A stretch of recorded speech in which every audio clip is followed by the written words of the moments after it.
Il a été finalement infomonneur et finalement c'est un artiste. Un génie polonais, des millions de faux billets et une cavale de près de 20 ans, c'est le scénario du nouveau film de Jean-Paul Salomé, l'affaire Bojarski, présenté en avant-première au Festival international du film d'histoire de Pessac. Il paraît que t'as du talent, Yann. 5 ans si tu te fais choper pour des faux papiers, 30 pour des faux billets. Je crois que je n'en ai jamais vu d'aussi réussi. Bouge pas! J'aime bien les petits bandits et les faussaires. J'aime bien Reda Kateb aussi, du coup on peut se dire que c'était un très bon film, c'était très intéressant. Franchement c'était vraiment très sympa, super bien interprété et je recommande vivement. Inspiré de faits réels, l'affaire Bojarski met en scène Reda Kateb en reprenant les codes du film de gangster et de polar. Mais surtout, il raconte l'histoire d'un ancien lieutenant polonais, Czesław Bojarski, qui tente de trouver sa place dans la France d'après-guerre.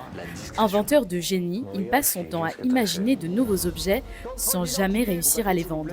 Alors, pour survivre, Bojarski décide de consacrer son talent à un tout autre projet, fabriquer de faux billets. Ce type aurait pu être un ingénieur, il n'a pas été, c'était un inventeur, il ne savait pas se vendre. Ce type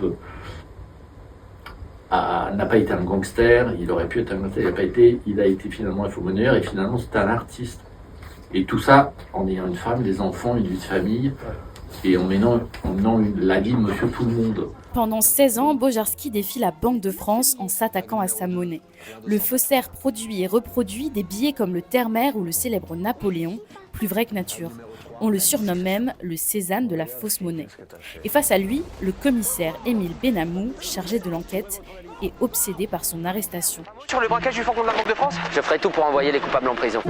Mais l'histoire de Bojarski, c'est aussi celle d'un homme qui a tout quitté en Pologne pour venir tenter sa chance en France. Un rêve auquel il n'arrive pas à accéder dans un pays qui le rejette et un contexte que Salomé n'oublie pas de raconter. Pas la peine de revenir lundi. Il y a des Français qui m'ont demandé, ils passent en priorité. Liberté, égalité, fraternité. C'est qu'il y a eu des vagues migratoires qui, après-guerre, étaient celles de l'Italie, de l'Espagne et des Polonais, qui déjà à l'époque venaient pour faire des boulots dont les Français ne voulaient pas forcément. Le film est attendu en janvier 2026 dans les salles obscures, mais attention, seuls les vrais billets seront acceptés.